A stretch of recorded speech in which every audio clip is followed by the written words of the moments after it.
오늘은 먹여줘야 하는가, 찾아 먹는가 하는 제목으로 함께 말씀을 나누겠습니다. 지난주에 그 목사님 몇 분과 함께 그 피쉬크릭 프로빈셜 파크에 산책을 갔습니다. 이제 간단한 식사를 하고 이렇게 산책을 하이킹을 하는데 숲속으로 난 그 오솔길이었어요. 그 입구에 이게 이제 간단한 그 편말이 하나 있었는데요. 그게 뭐냐면 Ride at your own risk. 이게 뭘까 하는 게 곧 알게 됐는데 조금 올라가다 보니까 위에서 산악자전거가 막 내려오는 거예요. 이게 이제 그렇게 거친 코스는 아니니까, 힘든 코스가 아니니까 제법 많은 사람들이 이렇게 자전거를 즐기더라고요. 근데 이제 자전거 스피드가 있으니까 이제 사람이 긴장하고 조심해야 했습니다. At your own risk. 뭡니까? 위험하다는 거예요.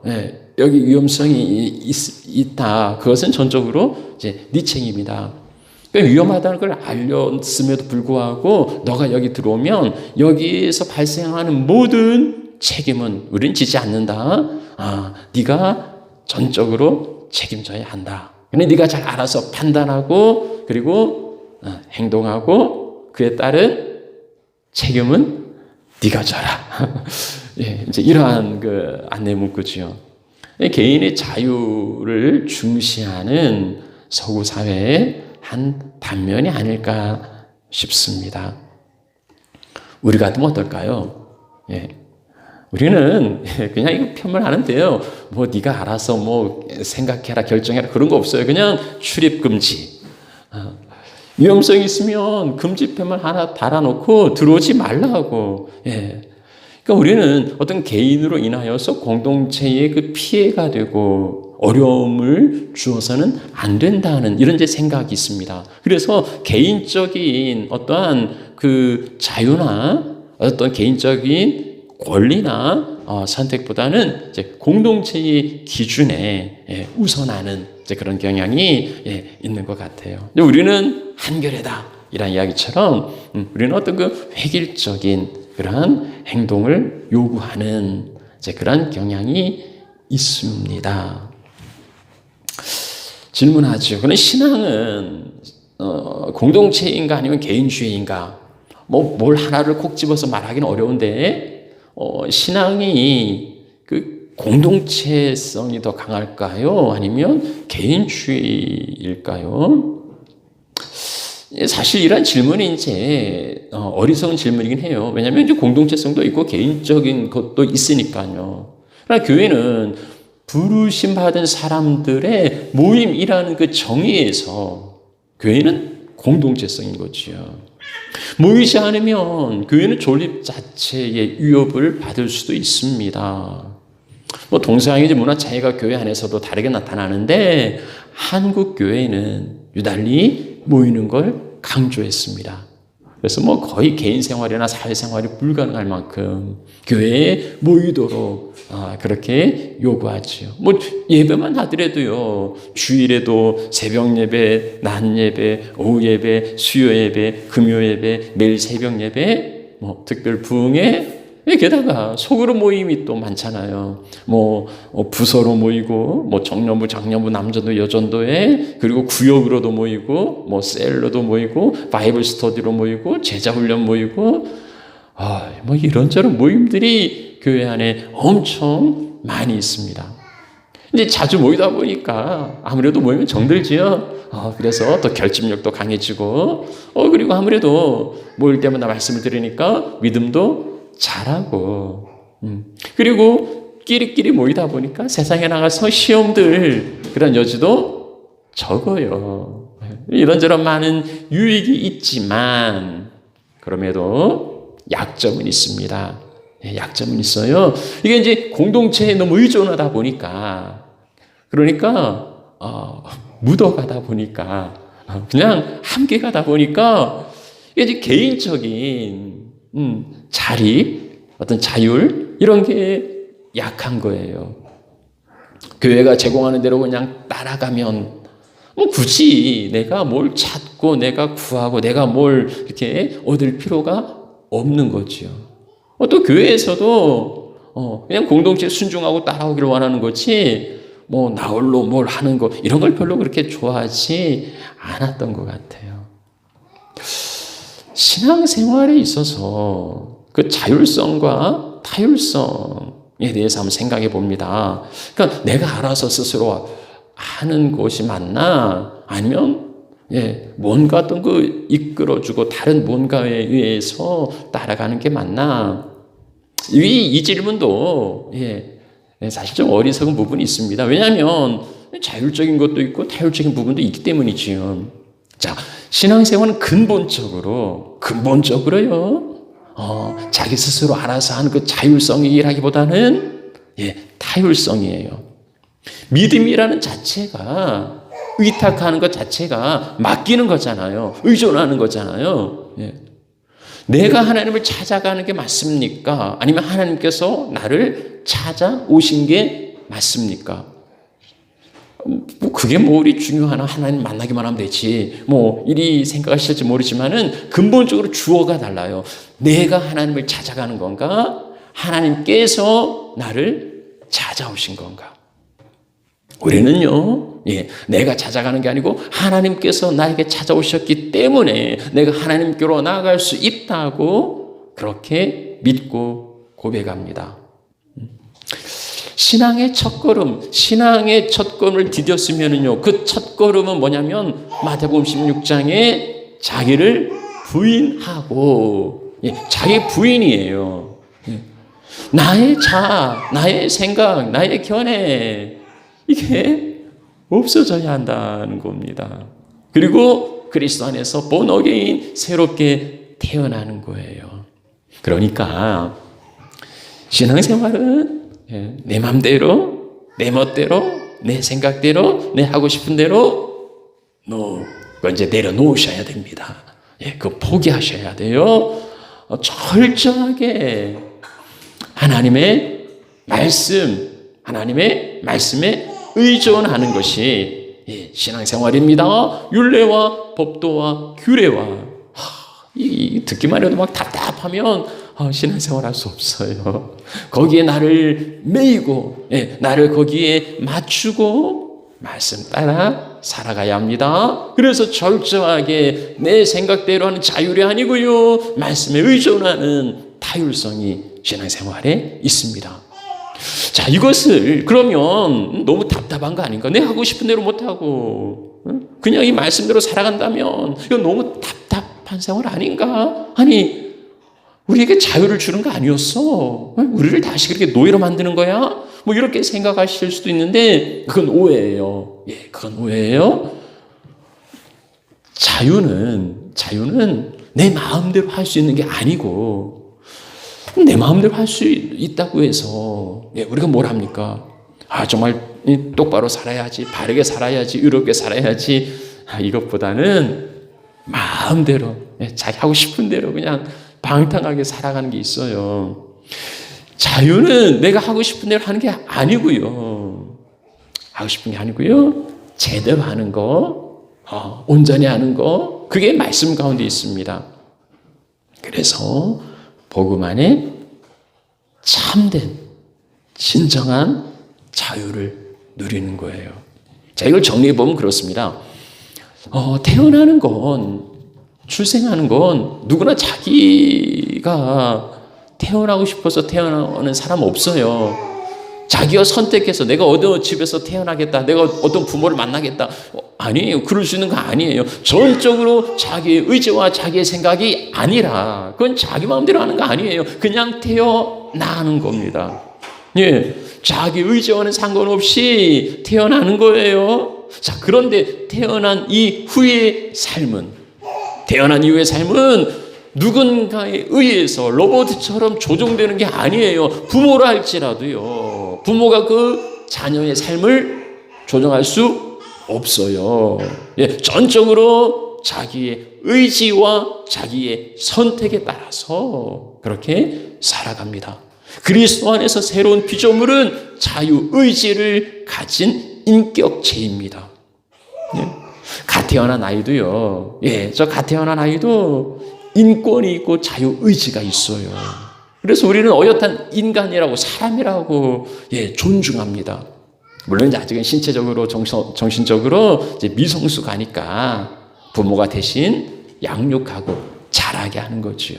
그래서 먹여주고 돌봐주고 필요한 것들을 채워줍니다.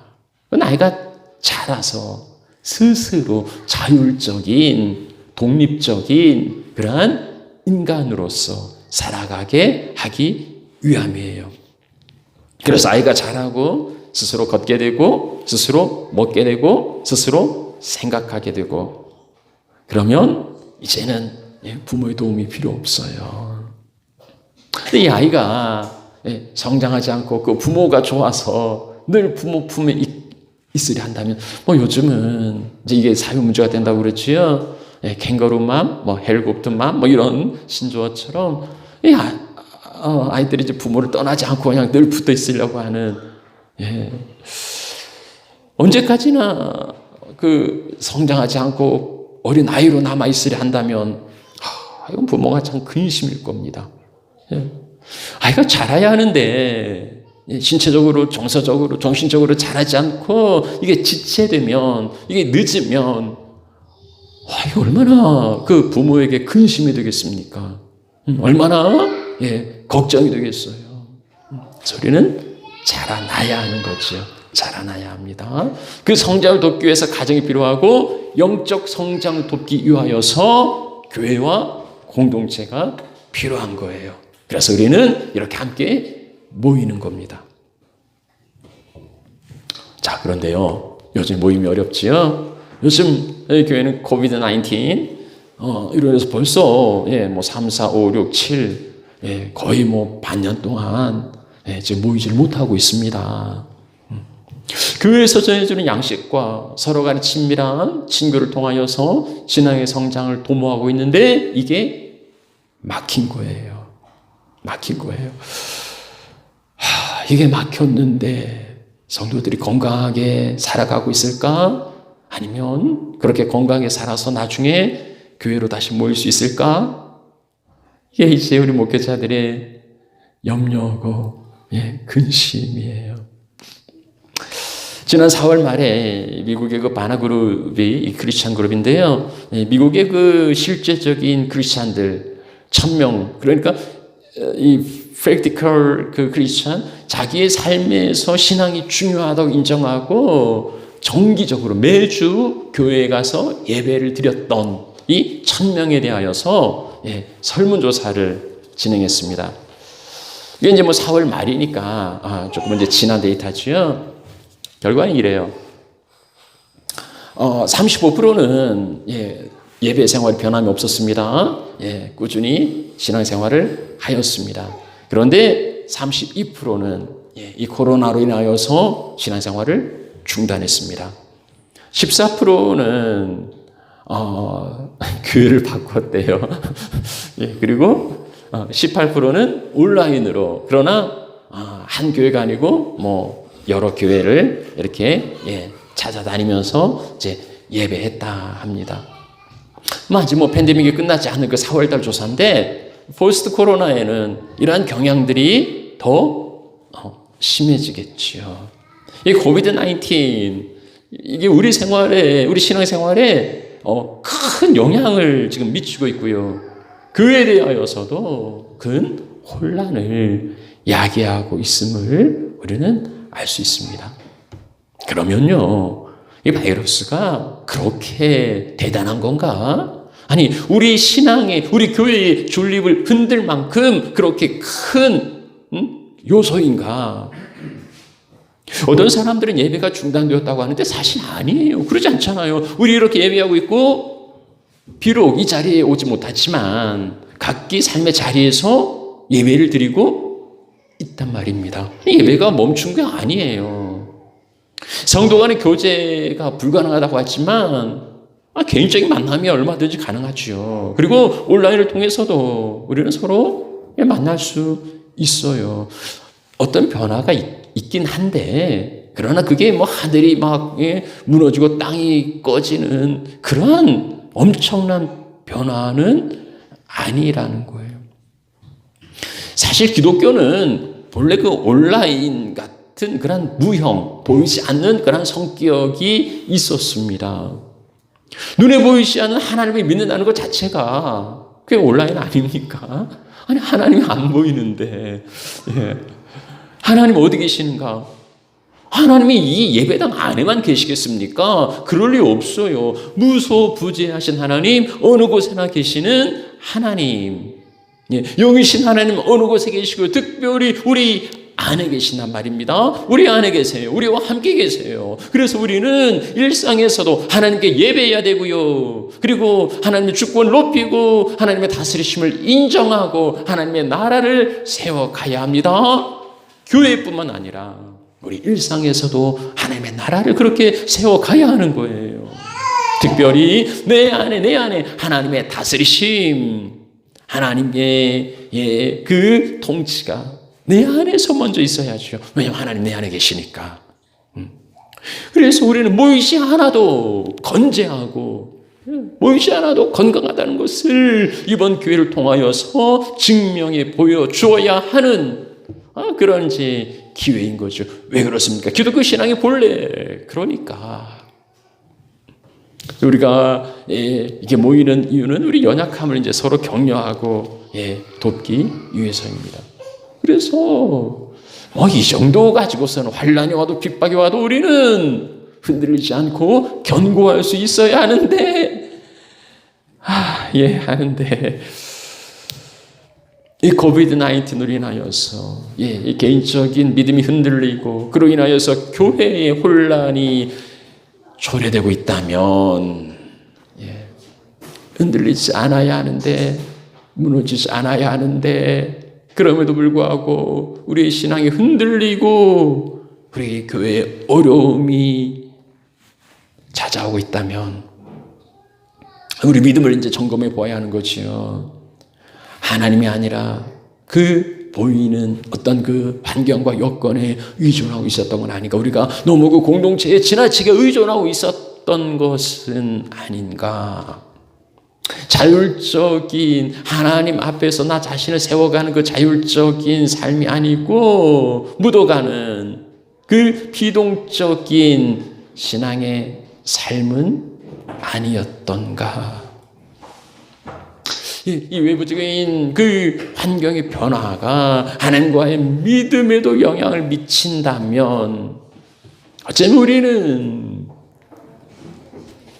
우리의 속사람을 말씀과 진리 가운데 견고히 세우지 못하고 어떤 허상을 쫓아갔던 것은 아닐까 싶은 거지요. 오늘 우리가 읽은 말씀, 주님의 기대와 그에 미치지 못하는 이들에 대한 어떤 그 주님의 처방이 나와 있습니다. 그래서 오늘 말씀을 통하여서 우리의 믿음은 어디에 있는지, 우리는 어떻게 해야 되는지 도전을 받는 시간이 되면 좋겠습니다. 자, 오늘 말씀 가운데 주님의 기대가 있어요. 때가 오래되었으므로 너희가 마땅히 선생이 되었을 터인데, 때가 오래되어서 이제 선생이 되었을 거라고 좀 기대하시는 거죠. 그게 얼마나 때가 오래 지났는지 모르지만은 상당한 시간이 지났다는 거예요.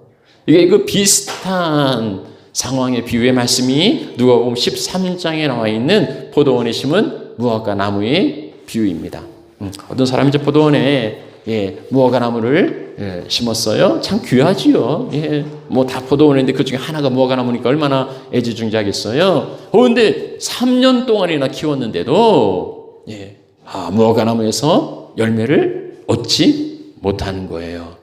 아니 3년이나 기다렸는데 열매가 없으니 이건 뭐 쓸모없는 거예요. 그래서 주인이 이거 찍어버리라고, 이거 땅만 버릴 수 없다고.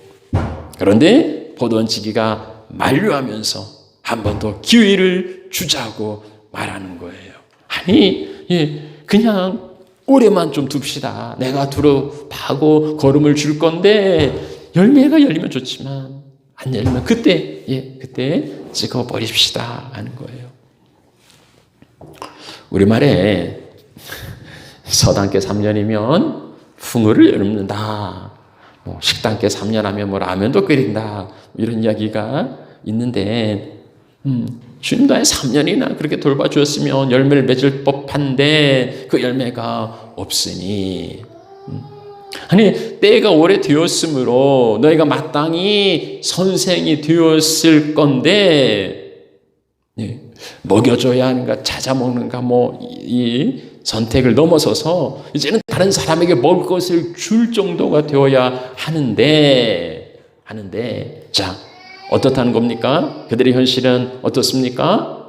아니었어요. 전혀 아니었어요. 너희가 말씀의 초보에 대하여서 가르침을 받아야 될 처지. 그러니까 저 스타트, 기초, 가장 기초적인 것에 대해서도 다시 가르침을 받아야 될 처지가 되었으니. 아니, 다른 사람을 가르치기는커녕 다른 사람으로부터 가장 기초적인 것을 배워야 될 그러한 처지라고 말하고 있어요. ABC, 기억, 니은, 디귿. 이 가장 기초적인 것들도 모르고 있었던 거지요. 아니 때가 오래되었는데 벌써 하나님 만났다고 한 지가 언젠데 아직도 늘 그러고 있느냐. 벌써 태어난 지가 언젠데 아직도 걷질 못하고 여전히 기어있고 자기 알아서 먹지 못하고 먹여줘야 되고 아직도 그러고 있느냐. 참 주님의 그 책망이라기보다는 그건 안타까움이지요. 아니 자녀들이 그 성장하지 않고 그러고 있으면 야 너는 왜 이렇게 안 크냐 뭐 그런 거 아니잖아요. 그 마음이 정말 안타깝고 그런 거죠. 오늘 우리는 어떠합니까? 오늘 여러분들은 어떠합니까? 여기 주님 히브리 기자를 통해서 우리에게 주시는 것처럼 때가 오래되었는데 너희가 다른 사람을 가르칠 정도는 되어야 하는데 그러지 못하고 아직 말씀의 기초 가운데 배워야 한다. 오늘 우리도 이런 상황 가운데 있다면 이 부끄러운 상황을 맡는 책임은 전적으로 저에게 있는 거죠. 목회자들에게 있는 거죠. 지난번에 그 하이킹을 하면서 목사님들하고 이제 그런 이야기를 나눴는데요. 갤거리에 그 저명하신 분이 있는데, 이분이 이제 뭐 이민생활도 오래 하시고, 한인사회에서 성공하신 분이죠. 그래서 교회에서도 이제 장로까지 이렇게 되셨는데, 지금은 무신론자가 되어서 교회에도 안 나간다는 거예요. 어떻게 그럴 수 있을까? 외로운 이민 생활에 사람 만나고 교제하고 그러면서 사람들이 인정받고 그러면서 교회에서 직분도 맡고 그래서 장로도 되었는데 하나님을 만나지 못하고 말씀의 기초에 대하여서 전혀 듣지 못했던 거지요. 그래서 장로까지 되었지만은 무신론자로 교회에 안 나가는 거예요. 그런 분들이 이민자들 중에 많이 있다는 그런 이야기들을 함께 나누었습니다. 나에게 복음의 진리를 가르친 적도 없고 그리고 내가 그런 가르침을 받은 적도 없으니까 나는 어쩔 수 없다고 그렇게 이야기한다면 전적으로 난 책임 없어. 우리 교회 목사님이 안 가르쳐 준 거야. 이런 거라면 정말 목회자들의 이 책임이 크지 않습니까? 하나님께서 목양, 약물을 먹이라고 맡겨줬는데 진리의 말씀으로 먹이지 않는다면 그건 정말 목회자들의 직무유기인 거지요. 그러면서 이제 저를 돌아본 거예요. 나는 어떤가? 난 하나님 맡겨주신 것을 잘 감당하고 있는가? 그렇게 하려고 참 노력은 많이 해요. 주일 예배뿐만 아니라 수요일, 금요일, 새벽 예배, 말씀을 정말 준비해서 할 수만 있으면 한 번이라도 더 말씀을 전하려고 합니다. 그래서 이제 일주일 내내 그 말씀의 부담 가운데 살아가요. 얼마나 많은 사람들이 함께 예배하느냐. 때로는요, 주중에 예배는 유튜브 조회수 제로, 아무도 들어오지 않고 우리 가족들만 예배할 때가 허다해요. 아니 그 쓸데없는 수고를 왜 하냐고 누군가 그리 물어볼지 모르지만은 그게 내 사명이니까는요. 예. 한 번이라도 더 말씀을 전하고 한 사람이라도 말씀을 들어야 하니까는요. 맡겨진 사명이니까. 그런데도요, 아니요. 나는 가르쳐 주는 사람이 없었어요. 배울 기회가 없었어요. 라고 한다면, 그건 제 책임이지요. 그래서 이제 예배 외에 좀 성경 공부 모임을 좀 하려고 이제 또 준비하고 있어요. 개인적으로 배우기를 원하면 개인적으로, 그룹으로 하기를 원하면 그룹으로, 온라인으로 하기를 원한다면 온라인으로, 이메일로 하기를 원하면 이메일로, 찾아오라면 찾아가고, 무슨 수단과 방법이든지 말씀을 배우기 원한다면 기꺼이, 말씀을 함께 공부하고 나누겠다는 거예요. 청년, 장년뿐만 아니라 어린아이들도 마찬가지예요. 어린아이들을 위하여서도 좀 말씀을 함께 배울 수 있는 그러한 고민과 그런 프로그램을 준비하려고 해요. 결국은요, 연륜이 아니에요. 시간 지나면 해결될 시간의 문제가 아니라는 겁니다. 아이가 먹지 않으면 시간이 지나도 자라지 않아요. 아이들이 먹지 않으면 시간 지난다 해도 성장할 수 없습니다. 다시 태어난 성도도 말씀을 먹지 않으면 자랄 수 없을 뿐 아니라 생존할 수 없어요. 영적으로 죽어요. 사대교회가 살았다는 이름은 가졌지만은 실상은 죽은 자라는 그런 진단을 받았는데 오늘날도 마찬가지입니다. 하나님의 말씀을 듣지 못한다면 살아있다 해도 살아있는 게 아닙니다. 젖을 먹든지 단단한 음식을 먹든지 먹어야 성장하고. 는 두 종류의 사람을 말하고 있지요. 먹여줘야 하는 어린 아이, 찾아먹는 장성한 자입니다. 자, 먹여줘야 하는 자는 젖을 먹는 자, 어린 아이예요. 스스로 먹을 수 없지요. 그래서 부모가 먹여줘야 됩니다. 스스로 먹을 순 없지만 그럼에도 어린 아이에게 필요한 건 뭡니까? 먹는 걸 좋아하는 거예요. 먹는 걸 갈망하는 거예요. 그래서 먹여달라고 우는 거지요. 베드로전서 2장 2절 말씀, 가는 아이들같이 순전하고 신령한 젖을 사모하라. 이게 구원에 이르도록 자라게 한다는 거예요. 영적인 어린아이는 유치하고 그래서 유혹에 쉽게 넘어가고 분별력이 없습니다. 아이들에게 무슨 분별력을 기대할 수 있겠습니까? 우리가 애들한테 아기들한테 기대하는 건 하나예요. 그냥 잘 먹고 튼튼하게 자란 거예요. 말썽쟁이라도 좋다. 튼튼하게만 자라다오.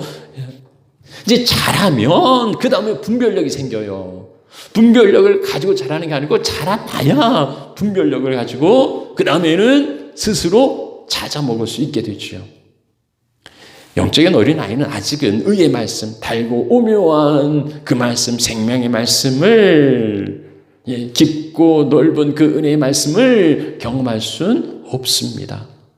하나님의 말씀이 진리라고 하지만 진리일 뿐이에요. 그래서 도대체 뭔 하는지 그냥 못 알아듣겠다는 거예요. 듣는 귀가 없으니 당연한 겁니다. 그러면 나중에 때가 되면 그 듣는 귀가 저절로 생깁니까? 아니요, 그렇지 않아요.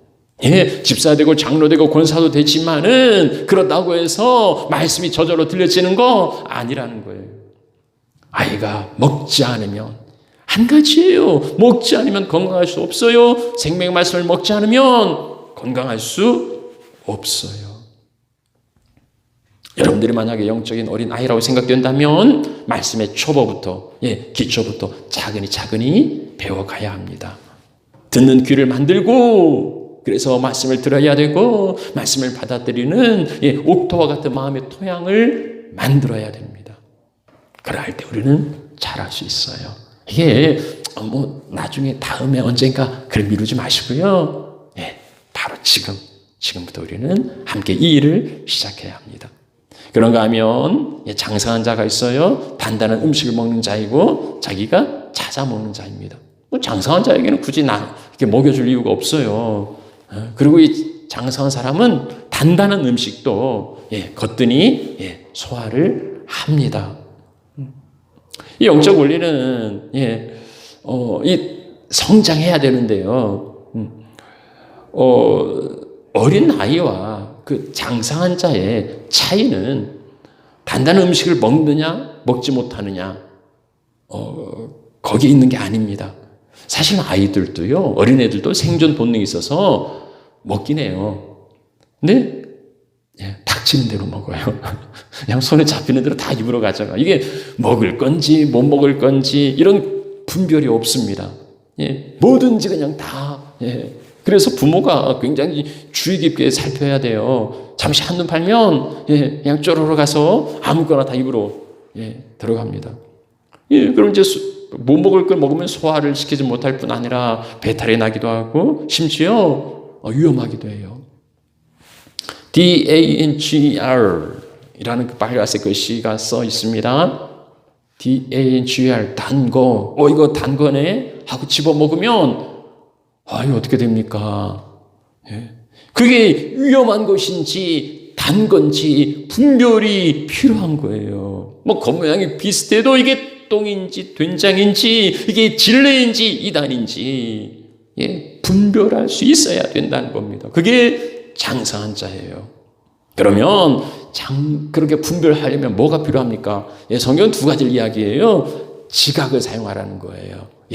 지각을 사용하여. 여기 지각은 이제 깨닫는다, 이해한다는 그런 이제 의미인데요. 그러니까 무조건 덮어놓고 믿을 수 없잖아요. 덮어놓고 먹을 수 없단 말입니다. 지각, 그러니까 깨달음, 이해가 있어야 돼요. 깨달음과 이해는 어디에서 나옵니까? 내가 깊이 묵상하면 깨달아집니까? 그거 아니에요. 배워야 됩니다. 지식 배워야 거기에서 지각 깨닫고 이해하게 됩니다. 성경 말씀을 배워야, 성경 말씀이 내 안에 있어야, 그래야 거기에서 깨달음이 있고 거기에서 이해가 있는 거예요. 말씀이 내 안에 없다면 깨달을 수 없어요. 자, 그런데요, 이게 이제 그 미묘한 그 차이가 있는데, 우리 안에 말씀이 있습니까? 있는 것 같기도 없는 것 같기도 하는데, 분명한 건 그래요. 말씀은 우리 가까이 있어요. 여기 성경책이 있고, 이 셀폰 안에 성경책 들어있고, 이 인터넷 안에, 유튜브 안에 은혜로운 말씀 들어있고, 다 들어있어요. 그러니까 정작 내 안에 말씀을 두지 않는 게으름이 있어요. 옛날에는, 옛날 이야기 하기가 좀 그런데, 인터넷이 없던 시절, 원래 이런 거 없던 시절, 천상책, 그래서 이 성경책을 머릿속에 집어넣고 내 마음속에 새겼어요. 그게 이제 암송하는 거죠. 오늘날은 전화번호도 외우지 않잖아요. 그냥 셀폰 안에 들어있어서 다 찾아서 그냥 하면 되지. 외우질 않아요. 말씀도 내 안에 두질 않아요. 그 차이가 뭔지 아십니까? 내 안에 있는 게 아니라 내 곁에만 있어서 든든해요. 그러니까 성경책을 읽지 않아도 차 안에 그냥 두기만 해도 든든한 거예요. 곁에 있으면 든든한데, 그래서 뭐가 있는 것처럼 보이는데 사실은 아니죠. 말씀으로 산다고 하지만은 말씀은 격가지고 내 생각과 내 경험과 내 지식을 사용할 뿐 말씀의 지각을 사용하지 않는다는 거예요. 왜냐하면 내 안에 말씀이 아니라 내 생각이 들어있기 때문이에요. 말씀은 그저 가까이 있을 뿐이지 내 안에 있는 게 아니에요. 그런 말씀대로 살아갈 수가 없습니다. 인풋, 하나님의 말씀이 들어와야 아웃풋, 말씀의 지각으로 분별해서 살아갈 수 있습니다. 자, 그런데 여기 배움에서 끝나면 안 돼요. 지각을 사용할 뿐만 아니라 연단을 받을 자, 연단. 그러니까 이제 수련하는 거예요. 강하게 단련하는 거예요. 여러분이 아무리 뛰어난 운동선수라 할지라도 하루만 연습을 게을리해도요, 표가 난다는 거예요. 정상적인 컨디션을 유지할 수 없습니다. 경건 생활도 마찬가지예요. 영적인 지각을 그냥 그대로 방치해두면 사용할 수 없어요. 쓸 수가 없어요. 연단이나 훈련이 필요한 거예요. 늘 다듬어야 돼요. 이게 이제 개인적으로도 가능하지만 보통 우리가 운동하거나 이런 건 이제 합숙하고 단체로 함께 시너지 하는 거죠. 그래서 우리는 서로 격려하고 함께 모여서 이런 말씀을 나눌 필요를 갖게 되는 겁니다. 이제 말씀 마치죠. 자, 여러분은 영혼의 양식을 먹여줘야 하는 자입니까? 아니면 찾아 먹는 자입니까? 그건 어떤 레벨 수준을 말하는 거 아니에요. 그냥 상태를 찾아보자는 겁니다. 젖을 먹여줘야 하는 자라면 그 순전하고 신령한 그 젖을 사모하고 기꺼이 받아 먹고 있습니까? 아니면 투정하고 거부하고 관심이 없어서 자라기를 거부하고 있습니까? 세월이 흐른다고 해서 우리의 영적인 수준이 상태가 성장하는 거 아닙니다. 말씀을 먹지 않으면 늘 그대로이고요. 살아가는 것이 아니라 죽어갈 거고요. 육은 살았어도 영은 죽은 살았다는 이름을 가졌지만은 실상은 죽은 자라는 진단을 받을 수밖에 없습니다. 젖을 먹어야 한다면 이 즐겁게 사모하고 잘 먹고 건강하고 튼튼하게 자라서 분별력 있는 그러한 신앙생활을 해야 하겠습니다. 어쩌면 여러분들이 단단한 음식을 찾아 먹을 수 있는 사람도 있어요. 단단한 음식을 찾아 먹는다는 것은 두 가지지요. 지각과 연단이에요. 애들도 생존 본능이 있어서 다 집어 먹어요. 먹어서는 안 되는 걸 먹으면 이제 치명적인 손상이 있는 거예요. 지각은 말씀을 배우는 거고요. 연단은 배운 말씀을 실제로 훈련하는 겁니다. 그것은 함께 모여서 모임이라는 게 온라인이든 오프라인이든 언택트든 컨택트든 우리가 함께 접촉할 때 그래서 우리가 함께 말씀을 배우려고 지금 준비하고 있습니다. 함께 하면 좋겠습니다. 코비드-19을 인하여서 생활에 제약이 있지만은 at your own risk. 이건 이제 그렇잖아요. 다 지금 뭐 이게 격리되어 있진 않잖아요. 각자 위험 부담을 안고 자기가 스스로 선택하고 결정해서 경제 체계에 나섰습니다. 위험을 감수하고서라도 해야 될 일이라고 생각하기 때문이지요. 그렇다면 오늘 우리는요, 위험을 감수하고서라도 해야 되는 최우선의 일이 뭘까요? 그건 이제 여러분 각자 대답할 일입니다. 그 대답을 얻으셨다면은요, 이 뭐 바이러스뿐 아니라 환란이 오고 핍박이 온다 할지라도 담대하게 주 안에서 이루어가야 하겠습니다. 그렇게 날마다 성장하시는 하나님의 자녀들이 되시기를 간절히 축복하고 그리고 격려합니다.